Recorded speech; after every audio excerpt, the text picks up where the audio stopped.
இப்போ தக்காளி தோசை செய்யறதுக்கு தேவையான பொருள் என்னென்னு பார்த்துக்கலாம். 3 தக்காளி, பாதி வெங்காயம், 1 டீஸ்பூன் சீரகம், 1 டீஸ்பூன் மிளகாய்த்தூள், ஒரு சின்ன துண்டு இஞ்சி, கொஞ்சம் உப்பு. ஏற்கனவே மாவுல உப்பு இருக்குங்க, அதனால இப்போ வெங்காயம் தக்காளிக்காக மட்டும் கொஞ்சமாக உப்பு சேர்க்குறோம். இப்போ இது எல்லாத்தையும் மிக்சியில் நைஸாக அரைச்சிக்கலாம். தக்காளி போட்டால் ரொம்ப புளிப்பாக இருக்கும், அதனால தாங்க கொஞ்சம் பேலன்சிங்காக வெங்காயம் சேர்க்குறோம். இப்போ இது எல்லாத்தையும் மிக்சியில் நைஸாக அரைச்சிக்கலாம். இப்போ மிக்சியில் எல்லாத்தையும் அரைச்சாச்சுங்க. இப்போ 3 கப் தோசை மாவு எடுத்து வச்சுருக்கேங்க. இப்போ நம்ம அரைச்சி வச்சுருக்க விழுதை இதில் சேர்த்துக்கலாம்.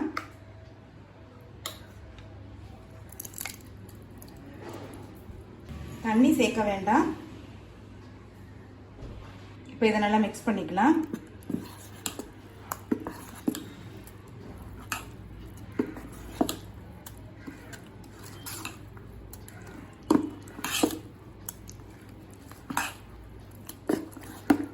இப்போ எல்லாத்தையும் நல்லா மிக்ஸ் பண்ணியாச்சுங்க.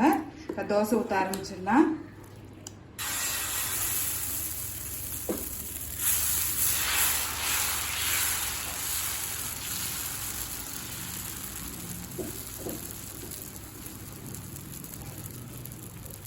இது மேலே நீங்கள் விருப்பப்பட்டீங்கன்னா கொஞ்சம் வெங்காயம் சேர்த்துக்கலாங்க.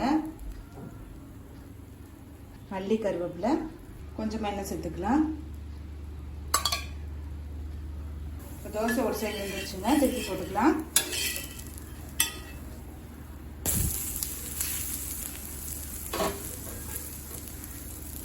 இந்த சைடு வந்துருச்சு, திருப்பி போட்டுக்கலாம்.